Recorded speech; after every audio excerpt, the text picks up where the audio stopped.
Donc vous êtes venu pour écouter mon expérience que j'ai vécue donc, en 1968, alors que j'avais 26 ans. Ne cherchons pas quel âge j'ai. Voilà, oui.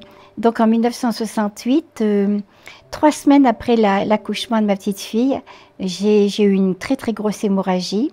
J'ai donc été hospitalisée. Je suis arrivée avec 5 de tension. On m'a mis en transfusion toute la nuit. Le lendemain, je rentrais donc dans le bloc opératoire pour un curetage. Et au cours de ce curetage, une seconde hémorragie s'est déclarée. Et on a dû me faire une hystérectomie d'urgence, c'est-à-dire l'ablation de l'utérus. Et c'est au cours de cette opération que j'ai vécu l'expérience de ma vie, pourrait-on dire. Oui, franchement, l'expérience de ma vie, parce qu'elle a tout chamboulé, quoi. C'est l'expérience avec un grand E. C'est le plus beau moment de ma vie, oui. On peut dire que j'ai manqué de mourir puisque j'étais cliniquement morte, puisque mon cœur s'est arrêté de battre pendant 45 secondes avec l'électrocardiogramme plat. Donc j'ai été cliniquement morte. Donc, mais je peux dire que le moment de ma mort, eh bien, c'était le plus beau moment de ma vie. Et depuis, c'est vrai que je vois les départs des gens qui m'entourent. C'est toujours aussi difficile pour moi quand je perds un être cher parce que je suis restée profondément humaine comme tout le monde. Mais je sais qu'on se reverra et je vois la mort tout à fait différemment maintenant. Je suis rentrée donc sur la table d'opération. On m'a fait une hystérectomie d'urgence. Je me rappelle le chirurgien penché sur moi avec son masque, déjà le bistouri à la main. Et je me suis dit, mais qu'est-ce qu'ils vont me faire, quoi? Et j'avais qu'une seule peur, j'avais 26 ans évidemment, c'est qu'on m'opère sans être totalement endormie. Voilà. Alors donc j'ai dit au chirurgien, docteur, surtout si vous devez me faire quelque chose, attendez que je sois endormie. Mais oui, mon petit, qui m'a dit, mais oui, comptez. Alors j'ai compté jusque 7, je me rappelle. Alors après, je ne sais pas si c'est tout de suite après que j'ai vécu cette expérience ou en cours d'opération, j'en sais rien. Mais à un certain moment, je me suis trouvée à la hauteur du plafond. Évidemment, pas mon corps physique hein, qui était étendu, mais je dirais tout ce qui était moi, mon être profond, mon essence quelque part, se trouvait au plafond. J'avais cette faculté de voir de tous les côtés à la fois. J'avais une vision panoramique. Et franchement, je me demandais, mais qu'est-ce qui t'arrive, ma fille? Mais je ne comprenais pas. Et en plus, je me sentais vivre, exister au-delà de mon corps. Ça, c'est une expérience inoubliable parce que on est tellement identifié à son corps, à ses émotions, à ses pensées que on est soi, quoi. Notre corps, c'est nous. Et de se sentir, de se voir exister au-delà, quoi, c'est quelque chose d'extraordinaire. Alors évidemment, je me suis regardée, j'avais des tuyaux dans le nez. Je n'étais pas blanche, hein, j'étais cadavérique. Bon, puisque je me suis vidée complètement. Plus tard, on m'a dit que j'avais dévalisé la banque du sang de l'hôpital. Donc, vous voyez, j'étais cadavérique. Évidemment, ce n'était pas mon avantage. Je me suis regardée, je me suis dit, mais qu'est-ce que t'es moche, ma fille. Pourtant, on a tout le monde la jeunesse pour soi. Hein, et je n'ai jamais prétendu être une beauté, mais bon, quand je passais devant la glace, que je me faisais un petit sourire, il y avait mieux, mais il y avait pire aussi, quoi. Donc ça allait. Et puis, j'aurais dû quand même, parce qu'à 26 ans, pour une femme surtout, la notion de beauté, ça compte quand même. J'aurais dû vraiment être affligée, mais même pas, parce que ce corps-là, ça n'avait plus d'importance, quoi. C'était pas moi véritablement. C'était votre véhicule. Oui, maintenant voilà, maintenant on peut dire ça. J'ai vu le chirurgien qui disait donc au personnel soignant, vite un flacon de sang. Alors il y avait donc une infirmière ou une aide-soignante qui partait chercher donc un flacon de sang, un second flacon de sang, un troisième flacon de sang. Donc comme je l'ai dit tout à l'heure, je sais que j'ai dévalisé la banque du sang de l'hôpital et à un certain moment, le chirurgien a dit, elle me pète entre les mains. Ce qui m'a été confirmé un mois après. Alors donc, je fais une petite parenthèse, hein, je vais un mois plus tard. Un mois plus tard, c'était la première fois que je sortais de chez moi pour faire quelques emplettes. Et je devais justement passer pour me faire encore pas une prise de sang, mais on me remettait encore du sang, vous voyez. Et donc, c'est là que le laboratoire m'a dit qu'il était chef du laboratoire de l'hôpital et qu'il m'a signalé que j'avais dévalisé la banque du sang. Donc, je sors, je vais faire des emplettes, j'arrive dans un magasin, j'entends « Bonjour la petite ressuscitée ». Donc, c'était une jeune personne. Madame, mademoiselle, excusez-moi, moi je ne la connaissais pas. Moi, je vous connais bien, je suis infirmière, j'ai assisté à votre opération. Dites donc, qu'est-ce que vous nous avez fait peur? Alors oui, j'en ai profité. Et bien sûr, pour lui demander ce qui s'était passé, parce que le chirurgien avait dit après, plus tard à mon mari, que je revenais de loin, mais que tout danger semblait écarté, mais qu'il faudra être très vigilant avec moi pendant un bout de temps, parce que il y avait eu des complications, quoi. C'est tout ce qu'on avait su. Et moi, pendant que j'étais les 10 jours où j'étais à l'hôpital, je me rendais compte que c'était grave, parce que premièrement, je me sentais comment j'étais. Et déjà, je me rappelais ce qui m'était arrivé, et puis j'avais presque tout le temps quelqu'un à côté de moi qui me surveillait. Et donc, je lui en parle, elle me dit que oui, elle me dit, vous savez, c'était très grave. Je dis, et je suis morte, n'est-ce pas? J'ai vu que je l'avais interpellée, quoi. Parce qu'après, elle m'a dit qu'elle n'avait pas le droit, en tant qu'infirmière, de dire qu'on avait été morte. Alors, je dis, vous savez, je dis, je le sais. Elle me dit, bon, puisque vous n'avez pas l'air d'être affligée par ça, oui, elle me dit, c'est vrai, vous avez été morte. Alors, je lui ai dit, mais pendant combien de temps? Elle m'a dit 45 secondes avec électrocardiogramme plat, et que le chirurgien aurait dit, alors je ne sais plus exactement ses paroles, elle me pète ou elle me claque dans les mains, vous voyez. Bon, c'est pareil, hein. Bon, on va pas chipoter. Donc, vous voyez, déjà, un mois après, j'ai pu me rendre compte que ce que j'avais vécu, c'était vrai quand même. Donc, je retourne dans cette salle d'opération. Oh, je ne suis pas restée très longtemps parce que j'ai pensé à mon mari. Mon mari et mon beau-père étaient dans la salle, dans la chambre, quand on m'emmenait dans la salle d'opération. Et puis mon mari m'avait dit, t'en fais pas, va. On pense à toi, on va dans la salle d'attente, on t'attend dans la salle d'attente. Je pense à mon mari, automatiquement, je me trouve dans la salle d'attente de l'hôpital, je prends conscience de traverser les murs. Mais ça va beaucoup trop vite, j'ai pas eu le temps d'avoir peur, j'ai simplement, qu'est-ce qui m'arrive? Mais ça se fait, quoi. Voilà. Et dans cette salle d'attente, je me rends compte qu'il n'y a ni banc, ni chaise. J'ai pensé que c'était peut-être un jour de grand nettoyage, vous voyez, tout simplement, ou de travaux. Plus tard, mon mari m'a dit que c'était exact. Alors, je vois mon mari et mon beau-père qui font les 100 pas. Je les regarde, je les vois. Et ils ne me voient pas. Je me rends compte qu'ils ne me voient pas. Alors, de toutes les manières possibles, j'essaye de me manifester à eux. J'ai fait des coucous, j'ai fait des signes, j'allais vers eux. En vain.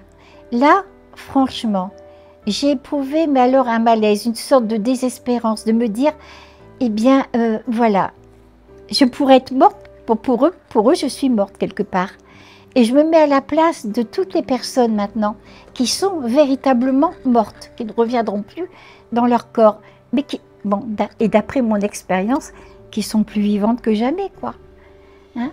Et que, eh bien, s'ils se rendent compte que leurs amis, leurs parents se disent, ça y est, c'est fini, ils n'existent plus, ça doit être dur quelque part, vous voyez. Alors, à un certain moment, alors je voyais mon mari, il n'avait pas l'air de se faire du souci d'ailleurs. Il me dit tout le temps, dire que je vais entendre ça jusqu'à la fin de mes jours.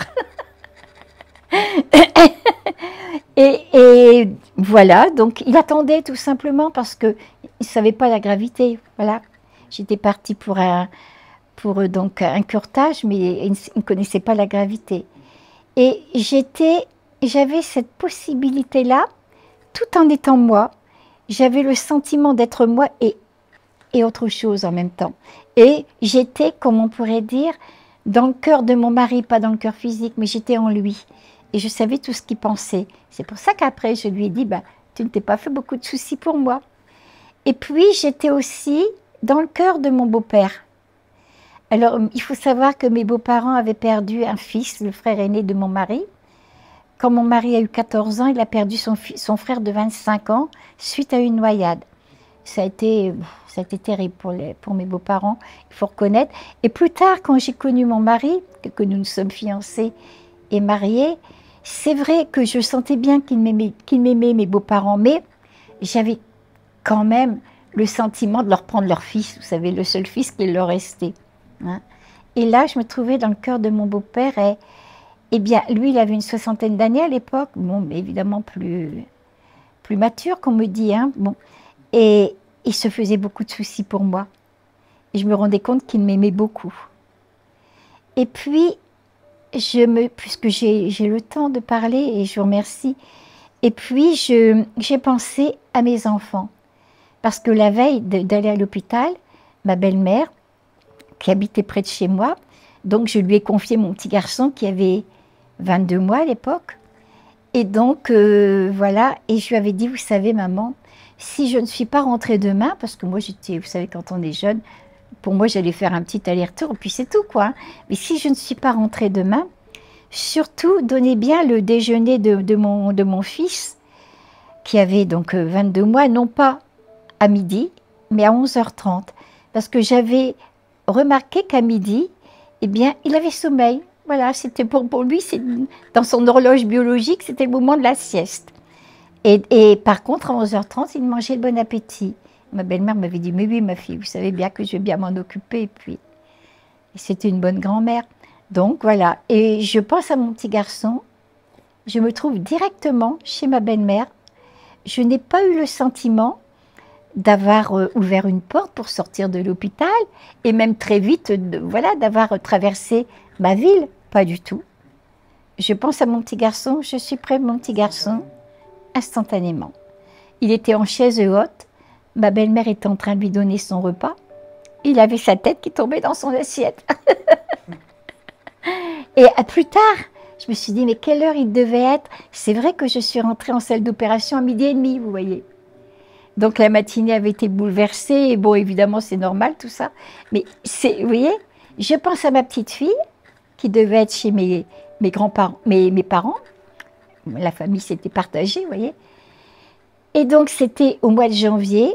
Il faisait très, très, très froid. Mes parents avaient déménagé 8 jours auparavant. La maison n'était pas encore chaude, malgré qu'il chauffait. Et maman et papa ont eu peur que la petite, elle attrape froid. Donc, c'était une tante à mon mari qui l'a pris.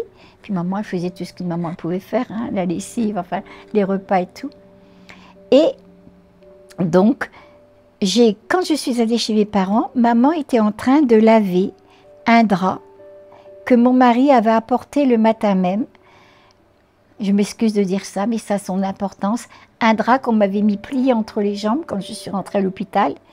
Et malgré ça, on me suivait à la trace, vous voyez. Et maman, donc mon mari avait apporté le drap à maman, donc. Et maman disait à mon père, mon Dieu, dans quel état elle doit être, Nicole? Elle s'est complètement vidée. Parce que plusieurs fois, elle avait changé l'eau, et voilà, il y avait toujours autant de sang. Je ne sais pas comment ça s'est passé. Je me suis trouvée dans pour moi, c'est un abîme de ténèbres, de silence. J'avais l'impression d'être seule au monde, mais pas, ça n'avait rien à voir. Par exemple, on va dans sa chambre, on va fermer les persiennes, tout est noir. On peut dire, ça y est, je suis dans l'obscurité complète. Non. Là, c'était l'obscurité, si vous voulez, mais à l'échelle universelle. Et voilà, et j'étais là, et j'étais seule. Ce sentiment de solitude totale dans un néant infini. Ça n'a pas duré longtemps, peut-être une fraction de seconde, mais là, à cet instant précis, je me suis dit, ça y est, tu es morte. J'étais morte et en même temps, je vivais et j'étais plus vivante que jamais. Je n'ai même pas peur de dire que j'étais peut-être 1000 fois plus intelligente que je ne le suis maintenant, parce qu'on aurait dit que tout s'ouvrait, quoi.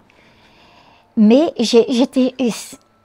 la grande souffrance à ce moment-là, si on peut parler de souffrance, même si ça n'a pas duré longtemps, c'est de me sentir seule au monde. Et j'étais propulsée, je ne sais pas comment que ça s'est fait, à toute vitesse, vers une pointe de lumière que j'ai vue au loin. On pourrait dire une étoile dans une nuit d'encre. J'étais propulsée comme ça. Et cette vitesse-là, pour moi, ça a pris la forme comme un tunnel, comme un vortex. j'ai senti des bruits, j'ai entendu des bruits vraiment, encore assez violents, même des couleurs encore assez violentes, tout s'est apaisé. Je voyais des présences près de moi, je ne pouvais pas distinguer des traits, mais des présences, voilà, qui étaient là. La lumière, j'ai vu la lumière qui a pris tout l'horizon. Je suis rentrée dans la lumière, chez moi. Je rentrais chez moi. J'avais retrouvé ma patrie, c'est le plus beau moment de ma vie.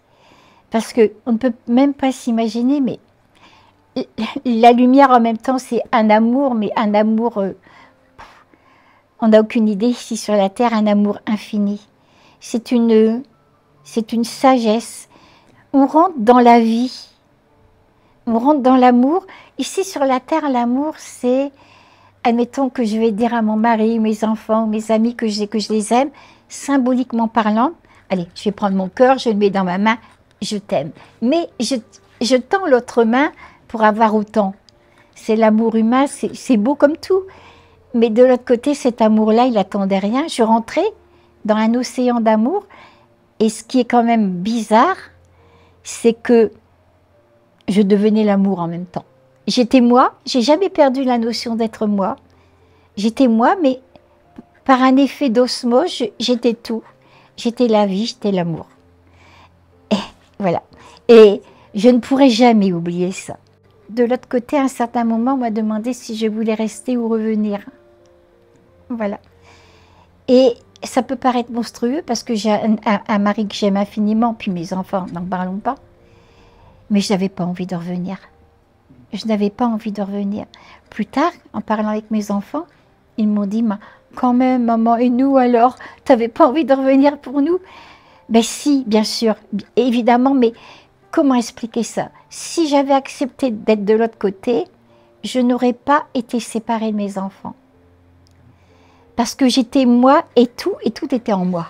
Je dis tout le temps que si j'avais pu m'accrocher à la pointe ultime de mon âme, j'aurais été capable de remettre mon mari et mes enfants dans les bras de la providence divine, en sachant que tout irait bien pour eux. Mais si je descendais quelque part dans l'échelle de ma conscience humaine, ce que j'ai fait d'ailleurs, ah non, je ne voulais pas que mes enfants soient orphelins. Mais je ne voulais pas qu'ils tendent les bras à une autre maman que moi. Oui, la jalousie aussi, la possessivité, c'est humain. Je voulais que mon mari soit heureux, mais surtout pas dans les bras d'une autre femme. Voilà, c'est pour ça que ça n'a rien de comparable avec l'amour de l'autre côté qui... C'est un amour soleil qui donne et puis c'est tout. Je me suis trouvée dans un très très beau jardin.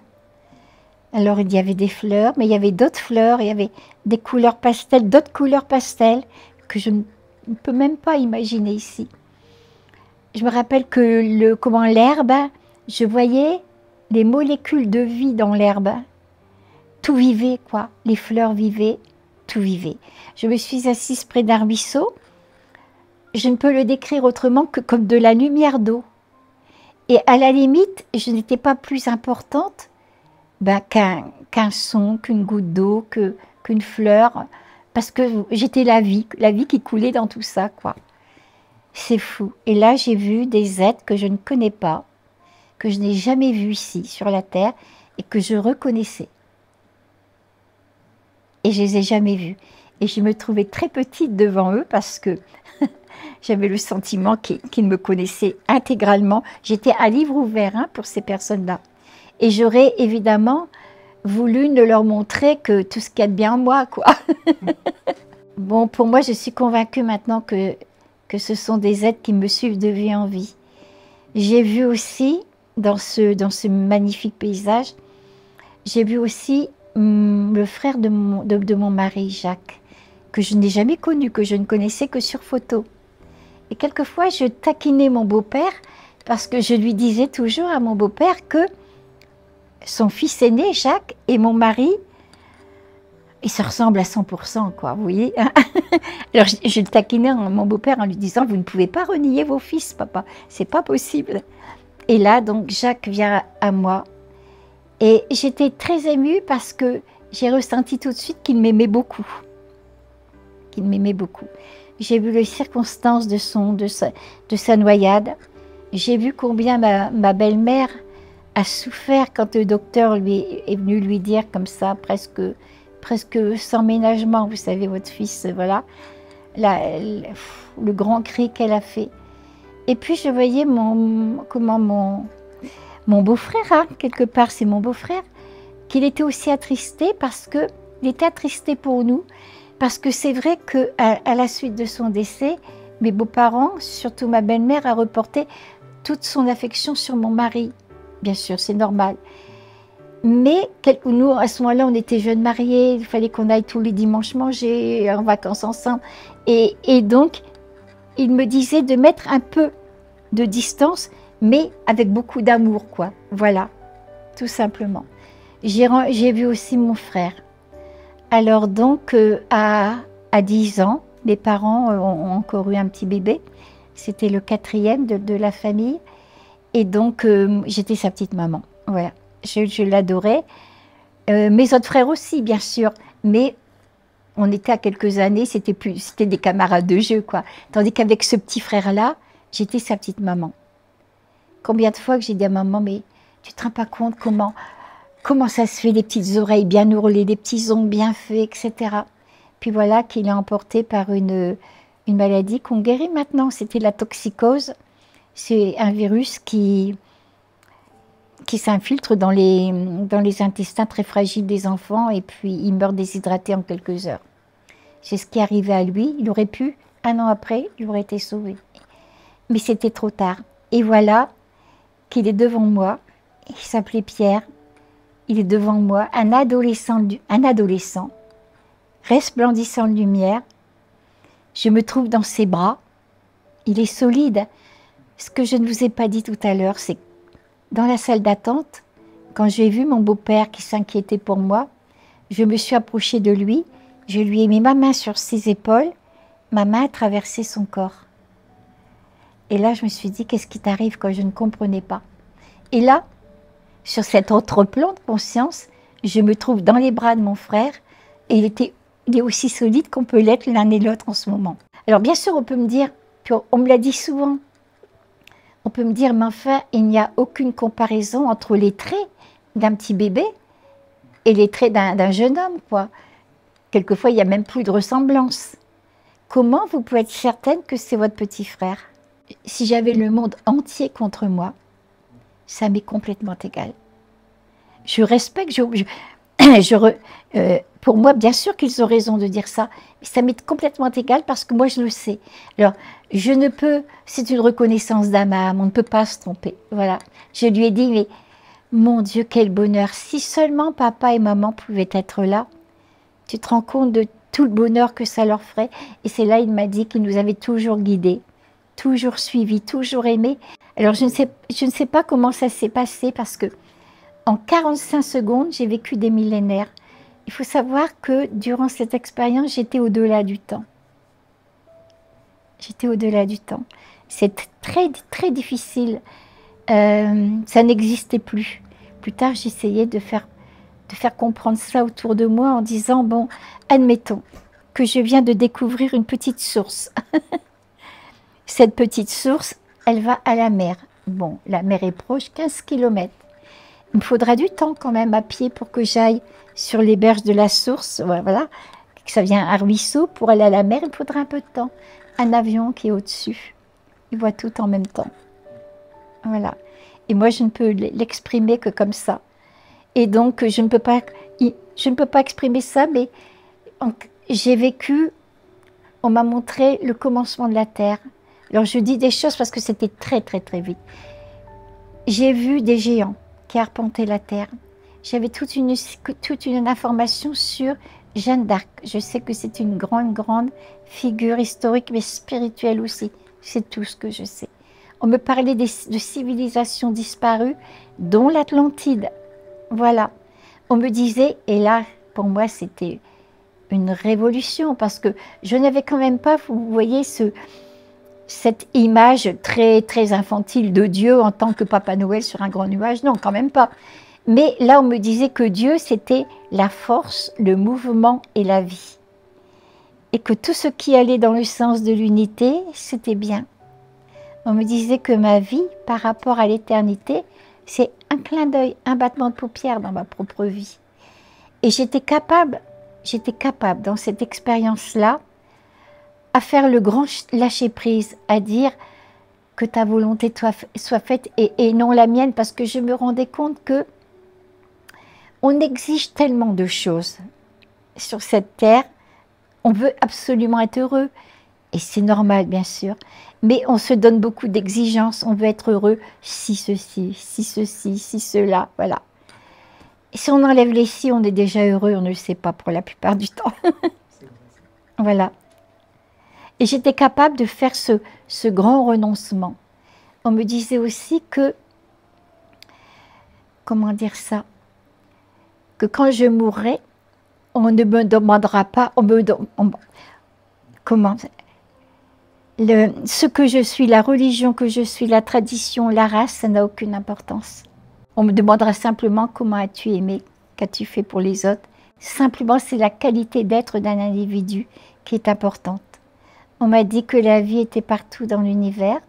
On me montrait la réalité d'autres humanités. Je voyais à un certain moment, on m'a montré que mes beaux-parents et ma grand-mère, qui avait à peu près le même âge, à 3 ans près, je les voyais quitter ce plan. Et j'ai ramené à la conscience plus tard, quand j'en ai parlé à mon mari bien après, je lui ai dit, tu sais, il y en a 2 qui vont partir à 3 semaines d'intervalle, 3 mois si je me trompe, mais je me rappelle 3 semaines d'intervalle, tous les 3 partiront dans un laps de temps très rapproché, dont 2 à 3 semaines d'intervalle. Et donc j'ai eu cette expérience en 1968, le 27 janvier 81, un mardi, mon beau-père nous quitte. 3 semaines après, le mardi, ma grand-mère nous quitte. Et à la fin de l'année suivante, c'était ma belle-mère.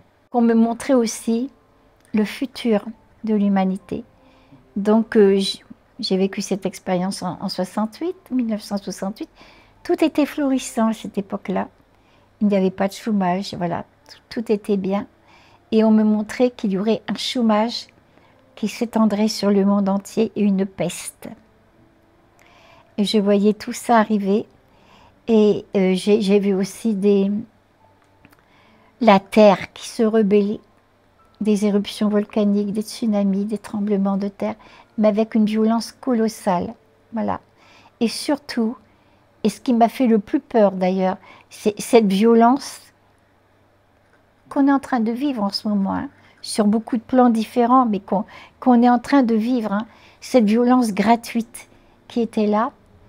Et on me disait que tout ça n'arriverait que si on ne changeait pas de conscience. On me disait qu'il y avait donc en 1968 une grande technologie. Alors que dire maintenant, hein?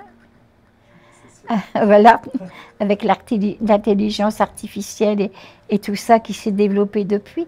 Mais que malheureusement, la fraternité, la conscience n'avait pas accompagné cette technologie. Et c'est pour ça qu'on me montrait ce qui risquait d'arriver si on ne changeait pas. Et pour moi, le si est important parce que c'est notre part de liberté. Si on prend conscience de ça, on peut se transformer. J'ai vu venir un être, moi je dirais tout le temps, que notre cœur connaît.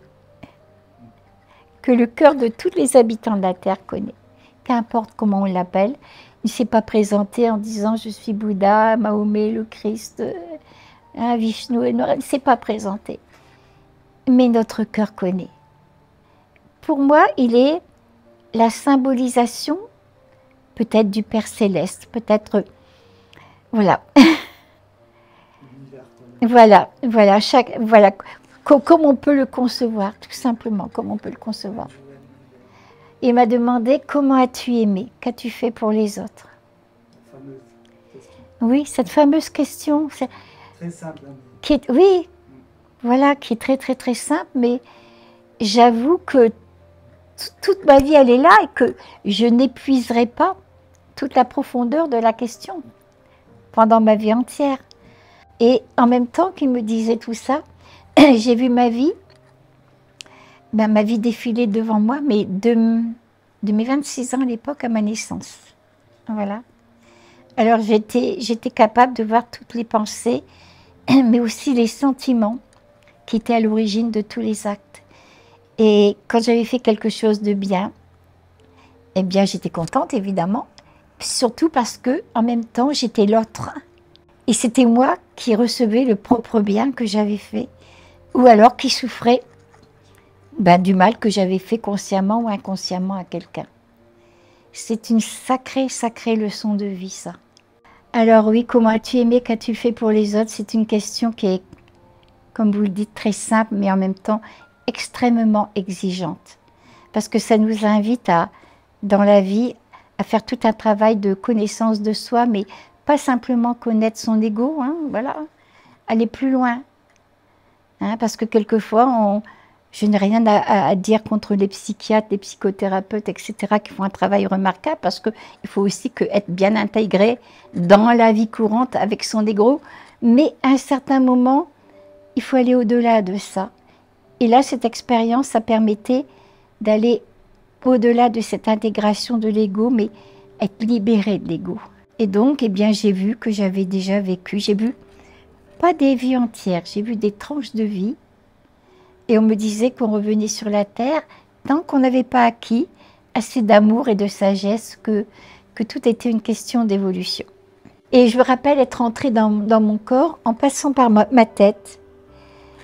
Voilà, et je suis rentrée en moi. Alors j'ai connu un monsieur qui est décédé maintenant, Jean Morcel, qui a fait lui-même l'expérience. Et lui, il avait une façon très poétique de dire les choses. Il est passé par la tête comme dans un gant de velours. Moi, j'ai eu l'impression de rentrer dans une chaussette bien, bien fermée. Et j'ai envie de dire, fini cette expérience, fini cette plénitude de vie. De l'autre côté, j'étais moi, j'étais tout à la fois. Et là, je revenais dans mon corps. Et puis, eh bien, c'était un petit peu comme si je revenais dans mon cercueil, mon corps. Parce qu'il me séparait de tout. Il me séparait. Voilà. J'étais revenue en moi, mais l'autre, c'était quelqu'un d'autre. Que dans l'expérience, on est tout à la fois. Voilà. Et donc, on a dû me réveiller par une paire de claques. Je ne sais plus pour quelle raison, on me l'a dit ensuite. Et fini cette plénitude, fini ce sentiment d'être soi et tout, fini, voilà, cette complétude-là. Je voulais ramener ces instants d'éternité, mais bon, j'avais quand même été ouverte du nombril au pubis, hein, j'avais 24 attaches, la souffrance s'est réveillée brutalement, et donc, eh bien, tout est parti, quoi. Et c'est une grande frustration, mais en même temps, moi, je dis merci à la vie d'avoir vécu ça, même si c'est pas toujours facile à vivre. Je dis merci à la vie parce que je ne peux pas convaincre qui que ce soit, c'est trop intime, mais moi je sais que la vie, la mort n'existe pas, qu'il n'y a que la vie, que la vie. Ça change tout.